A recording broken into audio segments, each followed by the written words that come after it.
संविधान में क्या है? समानता। अगर बुद्ध धम्म समानता पर आधारित है और बाबा साहब अम्बेडकर ने उस समानता के लिए भारत में समानता आधारित संविधान दिया, उन्होंने हमें संविधान दिया और संविधान समानता पर आधारित है और भारत में संविधान का विरोध हो रहा है। आप मेरी बात को थोड़ा सा ध्यान देकर सुनेंगे, समझ में आएगी, नहीं तो बहुत कठिन काम है। क्यों इस देश के अंदर भारत के संविधान यानी बाबा साहब अम्बेडकर के लिखे हुए संविधान का क्यों विरोध हो रहा है? इस चीज को आज के विरोध और उस समय के मौर्य साम्राज्य के पतन के साथ जोड़कर देखिए, आपको साफ साफ नजर आएगा कि इस देश के अंदर दो तरह के लोग रहते हैं, एक समानतावादी लोग और एक असमानता वाले लोग। साफ साफ आपको दिखाई देगा और इसीलिए तथागत को घर छोड़ करके ये रास्ता अपनाना पड़ा ताकि दुनिया के अंदर शांति स्थापित हो सके। और अगर वो दुनिया में शांति स्थापित करने के लिए चले थे तो निश्चित तौर पे अशांति थी। अगर अशांति ना होती तो उनको शांति का रास्ता दिखाने की आवश्यकता नहीं थी। तो कौन लोग थे जो उस समय अशांति फैलाए हुए थे और तथागत को धम्म का रास्ता देकर के शांति स्थापित करने का काम करना पड़ा? फिर वो कौन लोग थे जिनको तथागत के द्वारा समानता और शांति का दिया हुआ रास्ता मंजूर और कबूल नहीं था? इसलिए उन्होंने बौद्ध साम्राज्य यानी मौर्य साम्राज्य का अंत किया। कौन लोग ये समझना पड़ेगा। फिर वो कौन है जिन्होंने एक लंबी लड़ाई लड़ने के बाद इस देश के अंदर भारतीय संविधान के रूप में फिर से समानता और शांति बहाल कर दी? और वे कौन लोग हैं जो उस संविधान के रूप में स्थापित समानता और शांति को बर्दाश्त नहीं कर रहे? अगर ये समझ लिया बहुत आसान हो जाएगी आपकी लड़ाई। आपको ना सैकड़ों काम करने होंगे ना हजारों काम करने होंगे, आपको मात्र दो काम करने होंगे। और अगर दो काम आपने कर लिए तो ये काम अपने आप हो जाएगा जिसके लिए आप लोग रात और दिन लगे हुए हैं।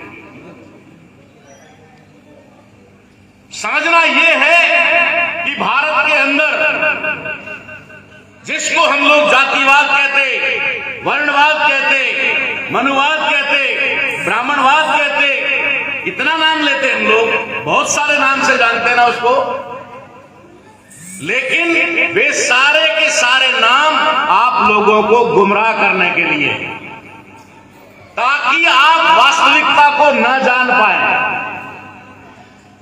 यहां आप ब्राह्मणवाद, मनुवाद, जातिवाद करते रहे और असली बात तक आप ना पहुंच पाए। ये साजिश चल रही है आपके साथ।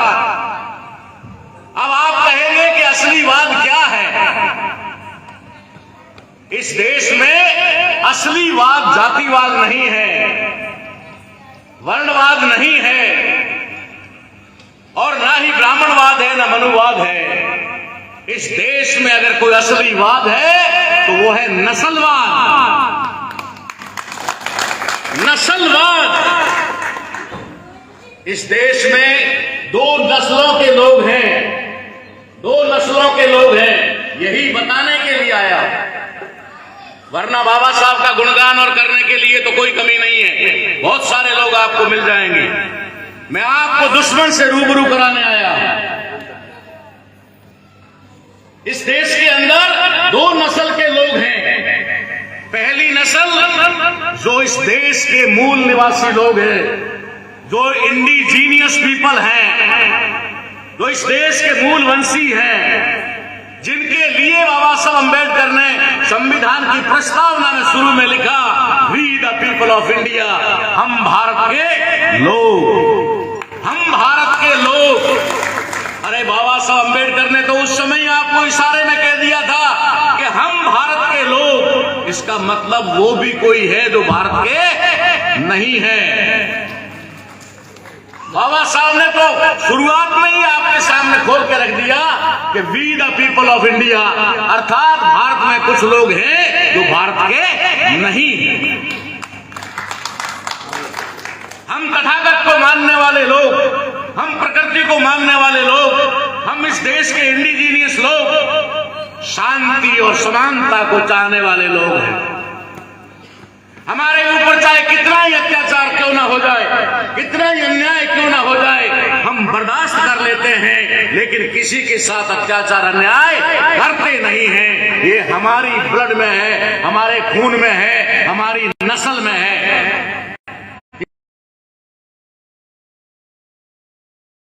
सहन कर ले।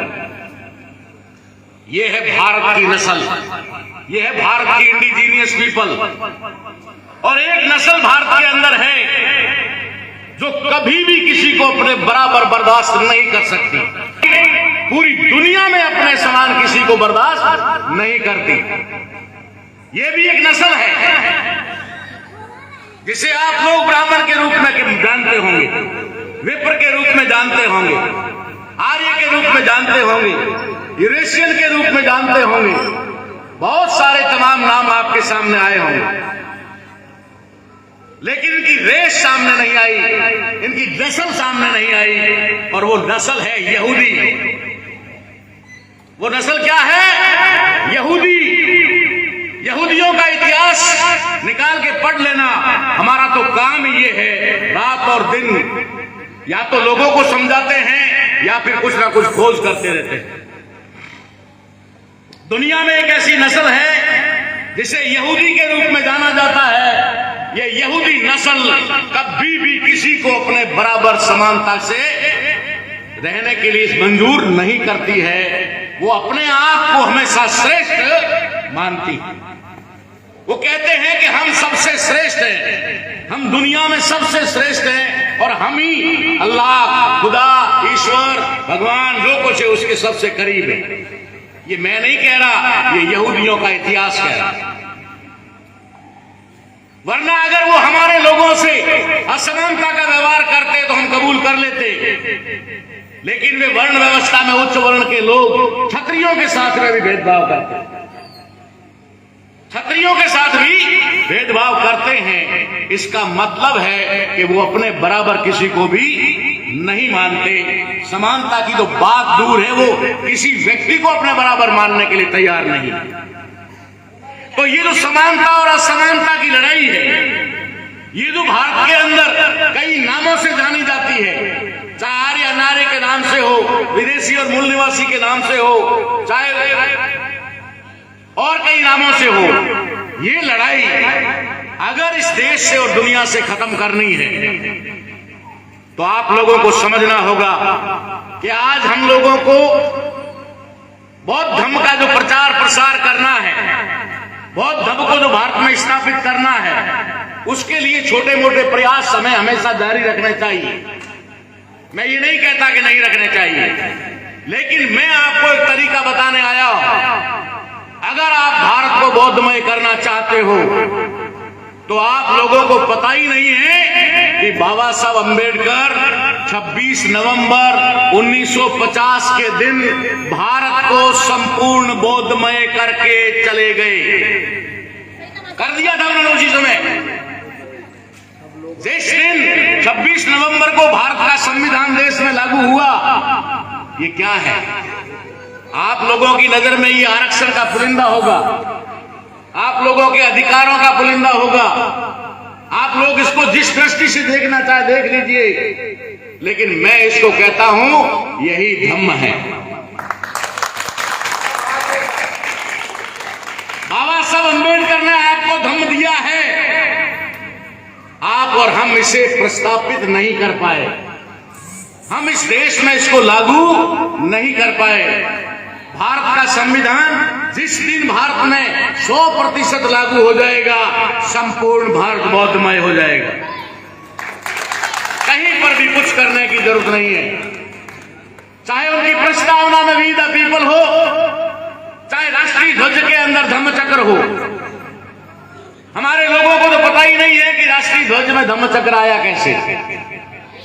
आप लोगों की जानकारी के लिए बता देता हूं, 22 जुलाई 1949 को संविधान सभा के अंदर भारत के राष्ट्रीय ध्वज को अंतिम रूप देकर के स्वीकार किया गया था। 22 जुलाई 1947 को। और उस दिन जो राष्ट्रीय ध्वज जो स्वीकार किया गया था, उसके बीच में चरखा था। क्या था? चरखा था। संविधान सभा में बाबा साहब अम्बेडकर अकेले थे, इसलिए उन्होंने बर्दाश्त किया। लेकिन उसी दिन ठान लिया था कि मैं इस राष्ट्रीय ध्वज के अंदर से चरखे को निकाल के बौद्ध धर्म को स्थापित करके ही दम लूंगा।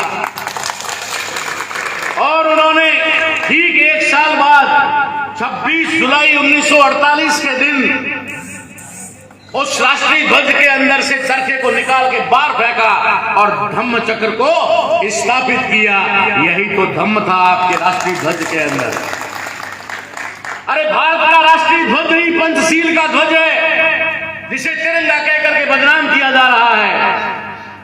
अगर खुली आंखों से भी देख लोगे तो 4 रंग तो आपको साफ दिखाई देते हैं। वो तिरंगा कहकर के इसका अपमान कर रहे हैं और हम बर्दाश्त कर रहे हैं। क्यों बर्दाश्त कर रहे हैं? क्योंकि हम बुद्ध तो कर रहे हैं, लेकिन बाबा साहब ने हमें कितनी जगह पर बुद्ध दिया ये हमें पता नहीं। हम सिर्फ अपने गले में पंचशील का दुपट्टा डालकर खुश हो जाते हैं कि भारत बौद्धमय हो जाएगा, लेकिन आपको पता नहीं है कि भारत का नेशनल फ्लैग ही पंचशील का ध्वज है। उसमें 5 रंग स्थापित है। अगर खुली आंखों से देखोगे तो 5 रंग है। 3 तो पट्टियां साफ दिखाई देती है। नीले रंग का बौद्ध धम्म चक्र जो स्थापित है वो 4था रंग है। और 5वां जिस पोल के ऊपर उसे फहराया जाता है उसका येलो कलर है। यानी 5 कलर का है, वो पंचशील का ध्वज है। बाबा साहब ने तो राष्ट्र ध्वज में भी बौद्ध को स्थापित किया। बाबा साहब ने हमारे को समानता के अधिकार देकर और इस देश की 2200 साल की सड़ी गली जो व्यवस्था स्थापित हुई थी, उस व्यवस्था को समाप्त करके समानता को संविधान में स्थापित किया। बौद्ध धर्म नहीं तो क्या है? ये बौद्ध धर्म है।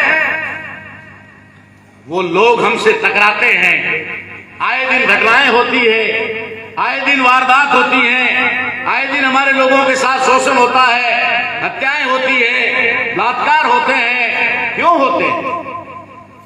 क्योंकि इस देश के अंदर उस नस्ल के लोग जो समानता को स्वीकार नहीं करते, वो समानता को बर्दाश्त नहीं करते, इसलिए वो इस प्रकार का काम करते हैं, संविधान विरोधी काम करते हैं।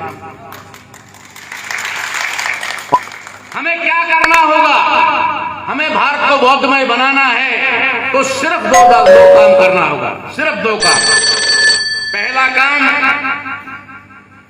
बाबा साहब अम्बेडकर द्वारा बौद्ध धर्म के रूप में स्थापित भारतीय संविधान को मूल रूप से लागू करवाना।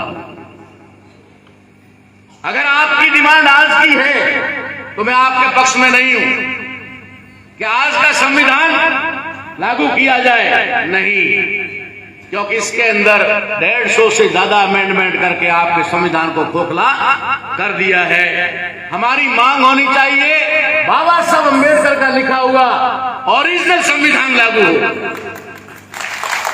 बिना किसी अमेंडमेंट का। क्योंकि कोई भी अमेंडमेंट हुआ है वो आपके फेवर में नहीं हुआ है।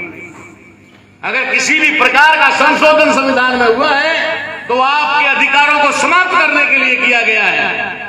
इसलिए हम आज दिन तक हुए किसी भी संशोधन को मानने को तैयार नहीं है। हमें बाबा साहब का लिखा हुआ मूल संविधान इस देश में लागू करवाना है, पहला काम। दूसरा काम, इस पहले काम को पूरा करने के लिए इस पहले काम को पूरा करने के लिए दूसरा काम जरूरी है। दूसरा काम क्या है? अपने दुश्मन को पहचानो और उसको यहां से दफा करो। अगर आप दुश्मन को नहीं पहचान रहे हो, मैं देखता हूं रात दिन यही काम करता हूं। रात को भी सफर में था, अभी रात को सफर में रहूंगा, फिर कार्यक्रम होंगे, फिर चलता रहेगा।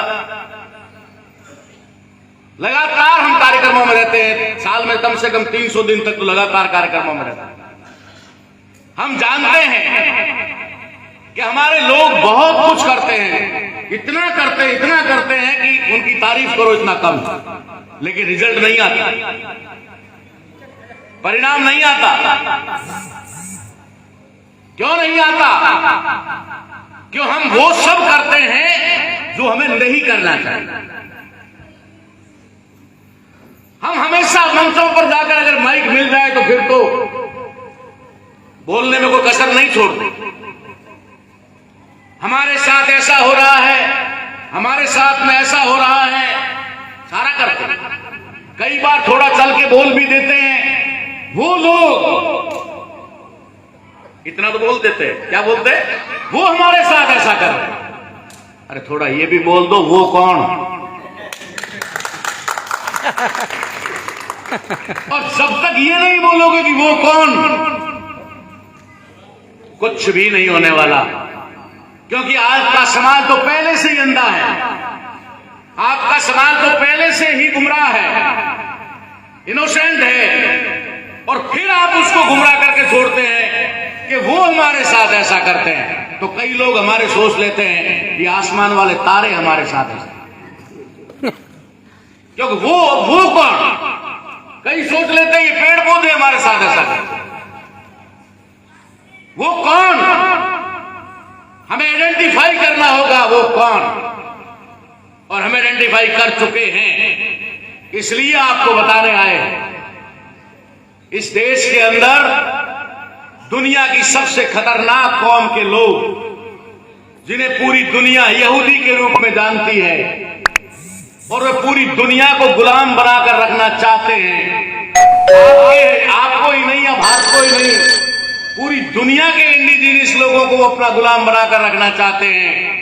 वो अपने आप को हमेशा श्रेष्ठ बनाकर रखना चाहते हैं, ताकतवर बनाकर रखना चाहते हैं। इसलिए वो आपके साथ में इस प्रकार का व्यवहार करते हैं, इसलिए वो जातिवाद करते हैं, इसलिए वो वर्णवाद करते हैं, इसलिए वो पाखंडवाद करते हैं। ये सारे काम वो किस लिए करते हैं? अपने आप को श्रेष्ठ बनाए रखने के लिए। और जब कोई किसी को श्रेष्ठ बनाने के लिए तय करता है तो नेचुरली है कि कुछ लोगों को दबाना पड़ेगा। किसी को दबाए बिना, किसी को कुचले बिना, किसी का शोषण किए बिना, किसी के साथ अत्याचार किए बिना आप अपने आप को श्रेष्ठ नहीं बना सकते। इसलिए वो दमन कर रहे हैं, इसलिए वो कुचल रहे हैं, इसलिए वो शोषण कर रहे हैं। आप लोग सोच रहे हैं कि शायद उनका कोई शौक रहा हो, यह उनकी मजबूरी है। उनको श्रेष्ठ बने रहना है तो आपका शोषण अनिवार्य है। लेकिन साथियों, अब पूरी दुनिया जाग चुकी है, भारत के लोग भी जाग चुके हैं। भारत के अंदर भी बहुत सारे लोग जिनको हम मानते थे कि वो कभी भी सुधरने वाले नहीं हैं, वो भी समझने लगे हैं। और अब एक आवाज उठने लगी, मराठाओं में आवाज उठने लगी है, राजस्थान हरियाणा के जाटों में आवाज उठने लगी है, यूपी बिहार के यादवों में आवाज उठने लगी है। निश्चित तौर पे कल गुजरात के पटेलों में भी आवाज उठेगी, कोई रोक नहीं सकता, उठेगी। लेकिन तब उठेगी जब उनको उसका एहसास हो जाएगा। यूपी और बिहार के लोग मुंबई में कार्यक्रम करके मुझे बुलाते हैं, यूपी के लोग मुंबई में कार्यक्रम करते हैं और मुझे बुलाते हैं, और महाराष्ट्र के लोग वापी में कार्यक्रम करके मुझे बुलाते हैं। कितना अजीब संजोग है कि वहां के लोग मुझे मुंबई बुलाते हैं और महाराष्ट्र के लोग मुझे वापी में बुलाते हैं। इसलिए मेरा भी फर्ज है कि मैं चाहे अपनी जान को जोखिम में डाल रहा हूं, चाहे मुझे मरना है या मारने वाले मार देंगे, कोई परवाह नहीं है, क्योंकि मरना तो एक ही बार। वाह वाह। मुझे इंटरनेशनल से भी कई प्रकार के मैसेज आने शुरू हो गए कि पहले आप सिर्फ ब्राह्मण ब्राह्मण करते थे, तब तो सिर्फ भारत में ही खतरा था, अब जब से आपने यहूदी यहूदी शुरू किया है तो पूरी दुनिया में आपके दुश्मन हो गए हैं। तो मैं तो उनको कहता हूं, भारत वाले मारेंगे तो भी एक बार और दुनिया वाले मारेंगे तो भी एक बार। ऐसा तो है नहीं कि 2-4 बार मारेंगे, 5 बार मारेंगे। और मरना है, ये मुझे इन्होंने सिखाया। मौत निश्चित है, ये किसने सिखाया? ये बुद्ध ने सिखाया कि मृत्यु सत्य है, इसके अलावा दुनिया में कोई सत्य नहीं है, सिर्फ मृत्यु सत्य है। जो पैदा हुआ है उसे मरना है, ये सत्य है, फिर क्या को डरे? इसलिए मैं आपसे अपील करने के लिए आया हूं, आपसे निवेदन करने के लिए आया हूं। आप 1000 काम करिए, आपको अच्छे लगते हैं तो करिए, मैं नहीं रोकता आपको। चाहे आप कार्यक्रम लगाइए, चाहे आप फंक्शन लगाइए, चाहे आप उत्सव कीजिए, महोत्सव कीजिए, मैं आपको रोकने वाला नहीं हूं। लेकिन मेरी विनती है कि जो 2 काम मैं लेके आया हूं, आज से ही वो काम शुरू कर दे। हमारी कभी भी किसी से मांग नहीं होनी चाहिए कि हमें 2 रुपए किलो गेहूं चाहिए। हमारी मांग हम कभी नहीं होनी चाहिए कि हमें फोकट वाला गेहूं चाहिए। हमारी मांग कभी भी नहीं होनी चाहिए कि हमें फ्री की बिजली चाहिए। हमारी मांग हमें कभी भी नहीं होनी चाहिए कि हम लोगों को भीख चाहिए। हमारी मांग एक होनी चाहिए, भारत के संविधान को लागू कर दो। कुछ मत करो, हम पर कोई उपकार करने की जरूरत नहीं, हमारे ऊपर कोई एहसान करने की जरूरत नहीं, हमको कोई दान दक्षिणा भिक्ष देने की जरूरत नहीं, सिर्फ संविधान को लागू करो। अगर ईमानदारी से संविधान को लागू कर दोगे तो तुम्हें जग मार करके हमारे बच्चे को एजुकेशन देनी होगी, क्योंकि शिक्षा निःशुल्क और अनिवार्य संविधान के अंदर है। संविधान के अंदर है शिक्षा निःशुल्क और अनिवार्य। संविधान लागू हो गया तो आपका कोई भी बच्चा अनपढ़ नहीं रहेगा। जब आपका कोई बच्चा अनपढ़ नहीं रहेगा तो निश्चित तौर से कोई बेरोजगार नहीं रहेगा। बेरोजगार नहीं रहेगा तो कोई भी फ्री वाले अनाज का मोहताज नहीं रहेगा। कोई भी इंदिरा आवास या प्रधानमंत्री आवास के लिए मोहताज नहीं रहेगा। वो अपना घर खुद बना लेगा, अपने बच्चों को खुद पढ़ा लेगा, सारा काम खुद कर लेगा। संविधान का इम्प्लीमेंट होता है तो ये अत्याचार, अन्याय, ये बलात्कार, रैप होना सब बंद हो जाएंगे। इसलिए हमारी एक मात्र मांग होनी चाहिए, भारतीय संविधान को मूल रूप से लागू करो। हमने तो मिशन संविधान देश में शुरू कर दिया है 2015 से, और तब से लेकर के अब तक लगातार ये हो रहा है और घर घर संविधान पहुंच गया है। आज टीवी में कोई डिबेट ऐसी नहीं होती जब संविधान की बात ना होती हो। कोई भी लीडर हमारा ऐसा नहीं होता है जो मंच पर आकर के संविधान का नाम न लेता हो। अरे नाम लेना शुरू किया है तो पढ़ना भी शुरू करेगा। अगर पढ़ना शुरू करेगा तो जानना शुरू करेगा, और जान लेगा तो लागू करवा के रहेगा। और ये वाला वो कर रहे हैं, ये कर रहे हैं, ये छोड़ दो, सीधा पकड़ लो, यहूदी कर रहे हैं। यहूदी कर रहे हैं और यहूदियों का बंदोबस्त करना, और किसी का नहीं करना। और ये भी बता दूं आपको, शायद आपको लगता होगा कि यहूदी हमारे साथ कुछ गड़बड़ कर सकते हैं। डरने की जरूरत नहीं है। भारत में यहूदी सिर्फ 0.5% है। यहूदी सिर्फ 0.5% है। मैं आपको आंकड़ों के साथ बता देता हूं। 2011 की जनगणना हुई, आंकड़ा आउट नहीं हुआ, हमने आंकड़ा निकलवा दिया। हमने आंकड़ा निकलवाया आपकी जानकारी के लिए, ताकि आपको ये डर न लगे कि हम क्या हैं, आपको अपनी ताकत का अंदाज हो जाए। भारत में 2011 की जनगणना के आधार पर भारत में ओबीसी 71% है, 71%। ध्यान से सुनना मेरी इस बात को, 71% ओबीसी है, 71%, क्योंकि ओबीसी सिखों में भी है, ओबीसी मुसलमानों में भी है, ओबीसी ईसाइयों में भी है। और तथाकथित हिंदू में तो है ही है। टोटल मिलाकर 71% ओबीसी है और एसटी पहले 7.5% था, अब बढ़कर 8.5 हो गया है। और एससी जो 15% था भारत में, भारत का आंकड़ा बता रहा हूं, वो 17.5% हो गया है। 17.5 और 8.5 26 हो गया, और 26 और 71 को जोड़ोगे तो 97% हो गया। भारत में तुम 97% हो। भारत में तुम्हारी संख्या, इंडिजीनियस पीपल की संख्या 97% है, 97% है। बाकी बच गए 3%, जिनको मैं कहता हूं तथाकथित सवर्ण।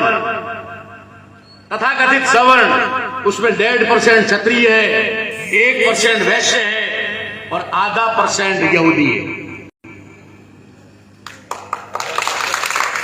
आधा ही %। ध्यान रखना, आपके गली मोहल्ले में दुकानदार जो सामान बेचता है ना, आप उसको वैश्य मत समझ लेना, वो बेचारा सेल्समैन है। वैश्य की कैटेगरी में आने वाला, यहूदी की कैटेगरी में आने वाला कौन है? जिंदल है, बजाज है, आहूजा है, मित्तल है। आपकी गली में अगर कुछ सामान बेच रहा होगा, आप उसको समझेंगे ये भी वैश्य है। कहीं मार मत देना बेचारे। ये आधा % है, ज्यादा नहीं है। आपके गली मोहल्ले में शनिवार को तेल मांगने आता है, कहीं ब्राह्मण समझ के पीठ मत देना बेचारे। वो ब्राह्मण नहीं है, वो शनिवार का तेल मांगने आता है। और ओबीसी में 60% जातियां हैं जो मांग कर खाती है। कहीं भूल से उनको ब्राह्मण मत समझ लेना, यहूदी मत समझ लेना, क्योंकि साफ करना भी जरूरी है। नहीं तो आप तो ढूंढते हो चोटी वाला मिल जाए। अरे चोटी वाला बेचारा हमारा भी हो सकता है, थोड़ा ढूंढना पड़ेगा, ढूंढ करके बंदोबस्त करना पड़ेगा। मैं आपको कहता हूं, जब 97% का आपको एहसास हो जाता है कि हम 97% है, और उसके बाद में भी अगर हम भिखमंगों की लाइन में खड़े हैं, आरक्षण दे दो, इंदिरा आवास के प्रधानमंत्री आवास दे दो, चिरंजीवी योजना दे दो, वो दे दो, रोजगार दे दो, तो मैं कहता हूं हमें डूब मरना चाहिए। 97% का एहसास होने के बाद में भी अगर हम मांगने वाली लाइन में खड़े हैं, तो मैं कहता हूं इस धरती पर हम बोझ है, हमें जीने का कोई अधिकार नहीं है। हमें समझना होगा, हम भारत के इंडिजीनियस हैं, हमें गर्व होना चाहिए कि हम भारत के मूल निवासी हैं, हम इस देश के मालिक हैं, असली हकदार हैं। आज हमारे दुश्मनों ने सिर्फ ट्राइब को एक साइड करके कह दिया है कि सिर्फ यही भारत के मूल वाले। मैं भी ट्राइब से आता हूं, मैं भी राजस्थान का भील हूं, और मुझे पता है कि जो ट्राइब यहां बैठे हुए हैं या मैं ट्राइब हूं, ये ट्राइब जो 7.5-8% है, 8.5%, ये पहचान बनाए हुए आदिवासी है, इंडिजीनियस है, और आप सब पहचान खोए हुए इंडिजीनियस। सिर्फ इतना ही फर्क है, आपकी आइडेंटिटी बदल दी गई। किसी को चमार बनाया, किसी को जाटव बनाया, किसी को मार बनाया, किसी को यादव बनाया, उर्मी बनाया, पहचान खत्म कर दी। वरना आप भी आदिवासी हैं, ये भी आदिवासी है, हम भी आदिवासी हैं, ऑल ओवर हम इस देश के इंडिजीनियस पीपल हैं। अगर हमें इंडिजीनियस होने का गर्व महसूस हो गया तो हम तुरंत ही आइडेंटिफाई करेंगे कि नॉन इंडिजीनियस कौन है, भारत में विदेशी कौन है, और हम उसका बंदोबस्त करेंगे। तो ये दूसरी बात है मेरी। पहली बात संविधान लागू करवाना मूल रूप से, और दूसरी उसके लिए दुश्मन को आइडेंटिफाई करके उसका बंदोबस्त करना, ये आप करेंगे। ऐसी उम्मीद और आशा के साथ में मैं अपनी वाणी को विराम देता हूं। आपने बड़े ध्यानपूर्वक मेरी बात को सुना, उसके लिए आपका बहुत बहुत शुक्रिया। जय भीम, नमो बुद्धाय।